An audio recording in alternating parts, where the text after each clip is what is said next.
여러분, 인생의 참된 행복은 무엇이고 또 그 행복은 과연 어디에서 오는 것일까요?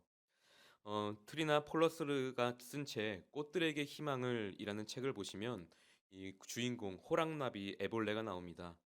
그 줄무늬 애벌레는 알에서 깨어난 나무에서 잎을 먹으며 성장하다가 그 삶이 무료함을 느끼고 나무에서 내려와 더 큰 행복을 찾아 모험을 떠나게 됩니다. 그러던 어느 날 애벌레들이 모두 한 방향으로 가고 있는 것을 발견하고 이 줄무늬 애벌레도 무심코 따라 이동하다가 애벌레들이 겹겹이 쌓여 하늘까지 닿아 있는 그 거대한 기둥에 도착하게 됩니다.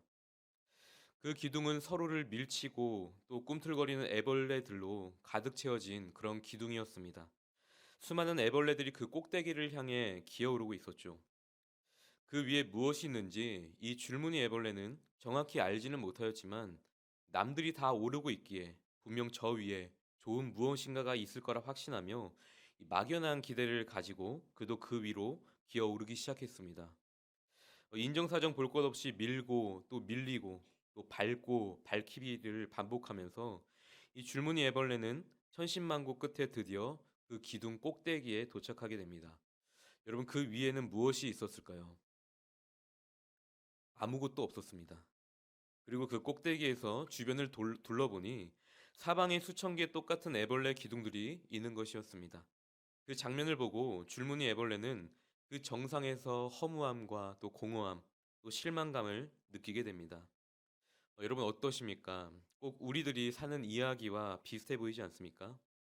이 많은 사람들이 이 애벌레들처럼 끊임없이 정상을 향해 올라갑니다. 왜냐하면 그곳에 진정한 행복이 있다고 생각하기 때문입니다. 우리의 인생을 가만히 들여다보면 영문도 모른 채 남들이 오르고 있기 때문에 나도 따라서 그 기둥을 오르는 일들로 우리 주변에 가득 채워져 있습니다. 이 동화가 우리들의 삶의 현실 앞에도 펼쳐져 있습니다. 제가 10년 전에 이 TV 프로그램에서 본 이야기입니다. 어느 한 유명한 연예 기획사의 대표가 이 청년 시절에 인생의 참된 행복은 부에서 온다라고 생각하여 열심히 음반 작업에 매진했다고 합니다. 그렇게 열심히 산 결과 그는 가수로서 큰 성공을 하게 되고 20대에 자신이 목표한 그 돈을 벌게 된 것입니다. 그런데 과연 그 행복이 그렇게 길게 가지 않았다라는 것입니다.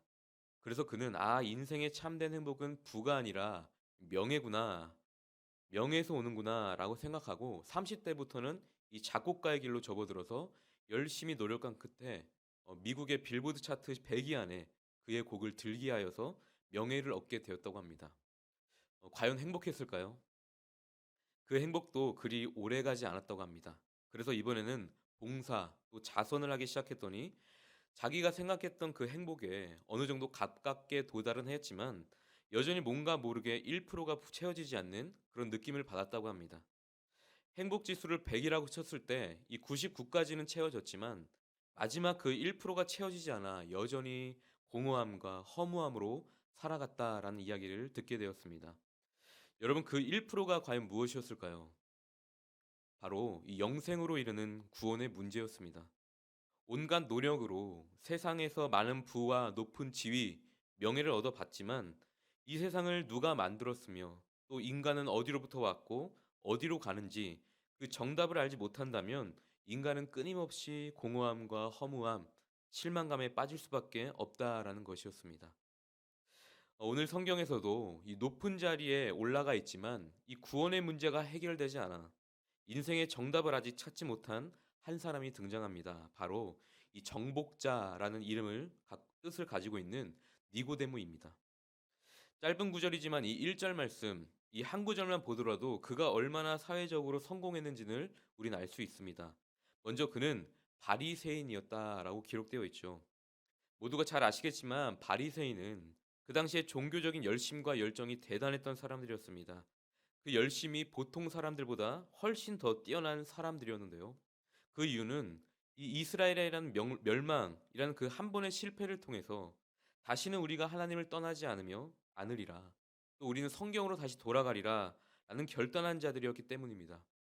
모든 삶의 기준을 그 구약 성경이었던 토라, 그 하나님의 말씀을 가지고 전심을 살아갔던 사람들이 바로 이 바리새인들이었습니다. 그리고 두 번째는 유대인의 지도자라고 되어 있습니다. 우리로 이야기하면 국회의원들의 모임인 이 사내들인이라는 하는 그런 공의회가 그 당시에 있었는데요. 이 70명의 의원들과 그 대제사장 이 의원이 됩니다.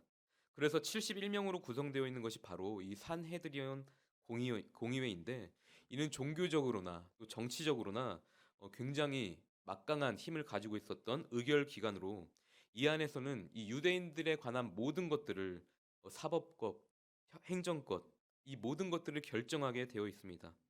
그러니 매우 중요한 역할을 감당하고 있었던 이 영적 지도자 이 니고데모였습니다. 한마디로 높은 사람이었습니다. 또 오늘 본문은 아니지만 10절 말씀을 보시면 그는 이스라엘 사람들에게 선생으로 지칭을 받았던 사람이었다고 합니다. 그래서 그는 돈도 있었고요, 권력도 있었고, 명예도 있었고, 이 모든 것을 가진 사람, 종교적으로 존경을 받는 사람이었다라는 것입니다. 그런데 오늘 2절 말씀을 보시면 그 높은 자리에 있던 이 중년의 영적 지도자 니고데모가 어떻게 보면은 이 떠돌이라고 할 수 있는 자신보다 한참이나 어린 예수님을 밤중에 찾아왔다라고 기록되어 있습니다. 여러분, 그는 왜 밤중에 예수님을 찾아왔을까요? 체면을 생각하여 다른 사람들의 눈에 띄지 않기 위해서 사람들의 눈을 피해서 온 것도 있지만, 요한복음의 저자 요한은 이 니고데모가 현재 영적 지도자였음에도 불구하고 영적으로 많이 어두워진 상태를 말하기 위함이었다고 합니다. 그가 얼마나 영적으로 어두웠는지는 예수님과 니고데모가 대화하는 장면을 보면 알 수 있는데요. 먼저 앞장 2장 23절부터 25절 말씀을 보시면 많은 사람들이 예수님께서 행하신 그 표적을 보고 그의 이름을 믿었다라고 기록되어 있습니다. 하지만 예수님께서는 표적을 보고 믿는 자들의 그 내면의 생각들을 알고 계셨기 때문에 자기 자신을 그들에게 의탁하지 않았다라고, 그 내용이 23절부터 25절까지 말씀입니다. 다시 말해서 많은 사람들이 예수님을 믿는 이유는 바로 자신들의 욕망 때문이었고, 예수님은 그 마음을 다 꿰뚫어 보고 계셨다라는 말씀입니다. 그들은 예수님 자체에 관심 있기보다는 예수님이 행하시는 그 기적에 더 관심이 있었던 것입니다. 니고데모도 마찬가지였습니다. 자기 자신을 자기가 가장 잘 알지 않습니까? 사회적으로는 성공한 영적 지도자였지만 영적인 능력이라고는 아무것도 없다라는 것을 누구보다도 자기 자신이 가장 잘 알았을 것입니다. 그런데 어느 날 이 예수라는 사람이 수많은 기적을 베풀고 다닌다는 소식을 듣게 되었고, 니고데모 입장에서는 그 예수님의 능력이 궁금하고 내심 부러웠을 것입니다. 그래서 직접 눈으로 확인하고 싶었고, 사실 한 수 배우기 위해서 밤에 은밀히 예수님을 찾아갔을지도 모릅니다. 그나마 다행인 것은 이 니고데모는 이 진리에 대한 갈망이 있었다라는 것입니다. 우리가 이 시간이 그것을 주목해서 봐야 합니다. 사회적으로는 성공하였고 높은 자리에 있는 영적 지도자였지만 그는 영적 갈급함이 있었습니다. 진리에 대한, 또 영혼 구원에 관한 문제를 해결받고 싶어하는 그런 갈망이 있었다라는 것이죠. 그리고 거기서 그치지 않고 그는 용기를 내어서 밤중에 은밀히 예수님을 찾아 나섰던 것입니다. 우리는 이 시간 첫 번째로 이 니고데모의 용기를 본받아야 합니다. 자신의 지위, 또 형편, 이런 모든 것들을 다 내려놓고 부끄러움을 무릅쓰고 진리를 향한 갈망을 향해서 예수님에 대한 목마름을 가지고 예수님께 나아갔던 그 니고데모. 또 그는 예수님을 랍비라고 칭하면서 예수님을 높이고 자신을 낮추는 겸손함도 보입니다. 사랑하는 성도 여러분, 오늘 이 시간 우리들 안에 해결받지 못한 그 진리에 대한 갈망이 있으시다면 우리의 모든 것들을 이 시간 다 내려놓고 주님께 겸손함과 담대함으로 나아가는 우리 모두가 되기를 축복합니다. 예수님께 나아왔을 때 그때 비로소 우리의 삶의 모든 문제는 해결받을 수 있을 것입니다. 이어서 3절 말씀을 보시면요, 예수님과 니고데모 이 대화가 본격적으로 시작되는데요. 예수님께서는 사람의 마음을 꿰뚫어 보신다고 하셨습니다. 예수님께서는 니고데모가 현재 영적으로 많이 무너져 있음을 파악하시고 이렇게 말씀하시죠. 거듭나지 않으면 하나님의 나라를 볼 수 없다. 거듭나야 한다라고 말이죠. 이 예수님의 말씀에 니고데모는 이 엉뚱한 말을 하기 시작합니다. 내가 이렇게나 늙었는데 어떻게 다시 모태에 들어갔다가 나올 수 있단 말입니까? 여러분, 니고데모의 이 대답이 현재 이 니고데모의 영적 상태를 말해줍니다. 니고데모처럼 이 육신의 생각으로 가득 찬 사람들은 이 영적인 대화를 알아듣지 못합니다. 이 거듭남의 영적인 의미는 여러분 과연 무엇일까요? 함께 화면으로 함께 보도록 하겠습니다. 거듭이라는 단어는요, 헬라어로 아노덴이라는 단어를 쓰는데요. 이 두 가지 의미가 있습니다. 첫 번째는 처음부터 다시 새롭게 시작하는 것입니다. 그것은 나는 아무것도 아닙니다. 자기 부인, 자기 부정에서 다시 새롭게 처음부터 시작해야 함을 말해주고 있고요.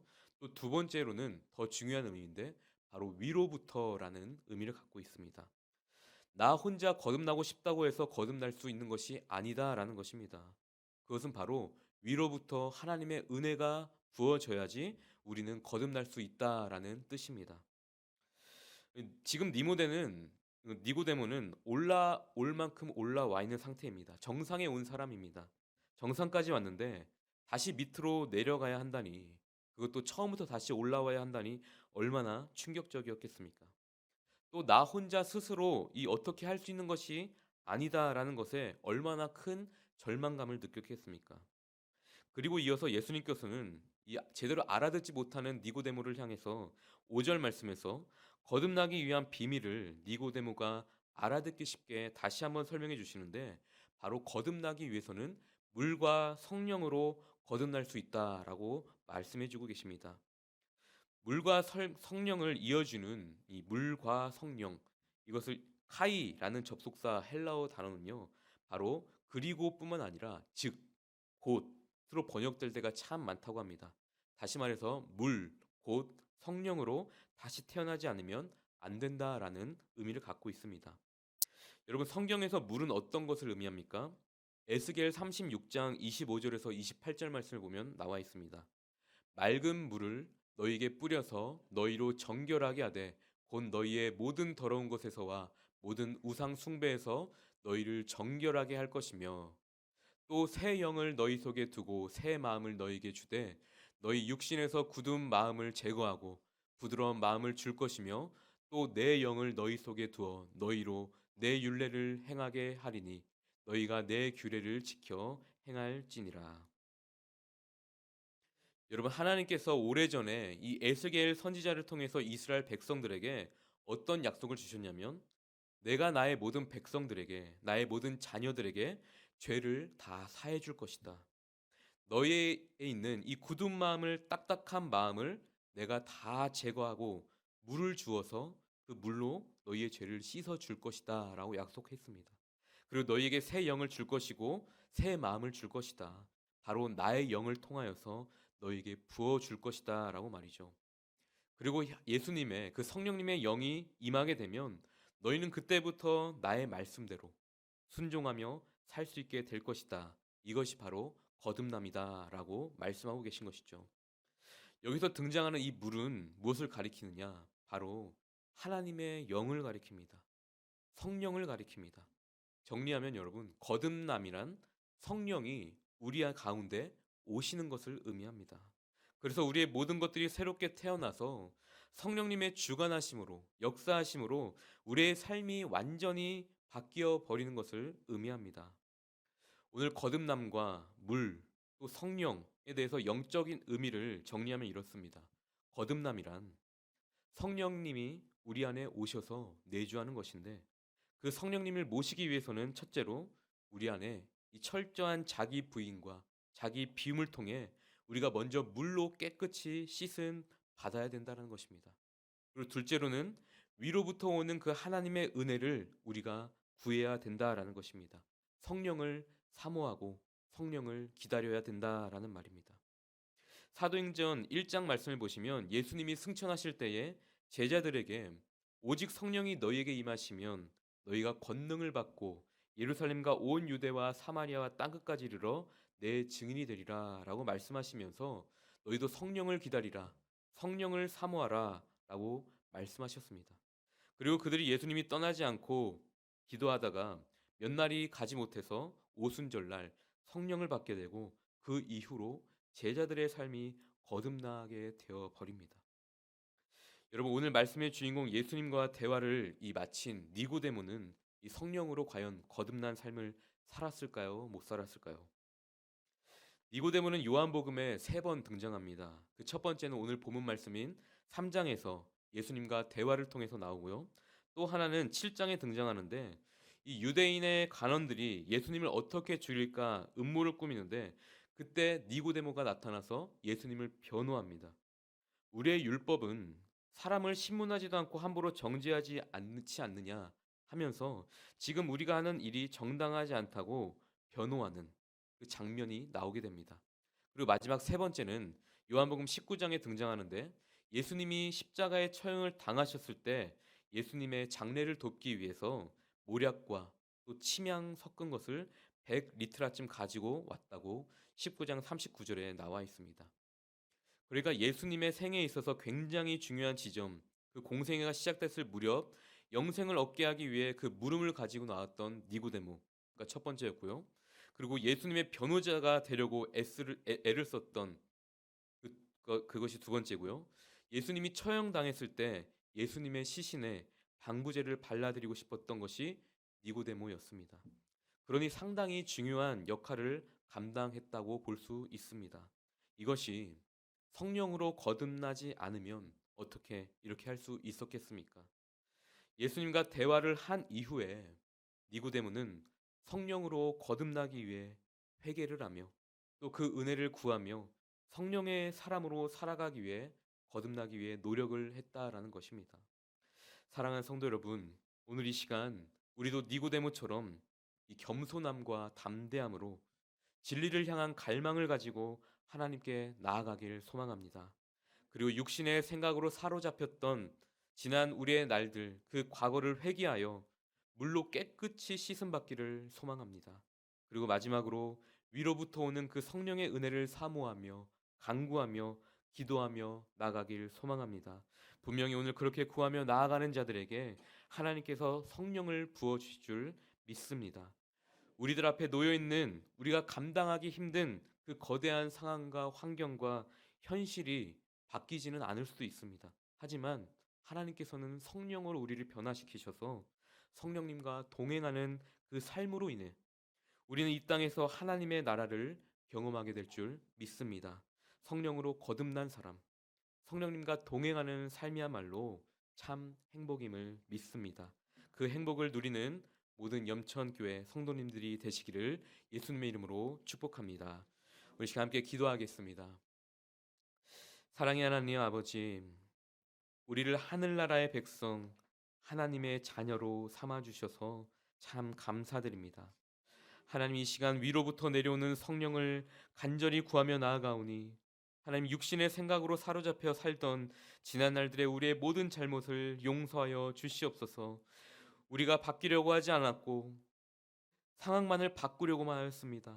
성령의 충만함을 사모하기보다 상황과 환경만을 탓하며 인간적인 방법만으로 이 세상을 살아가려고만 하였습니다. 주님, 용서하여 주시옵소서.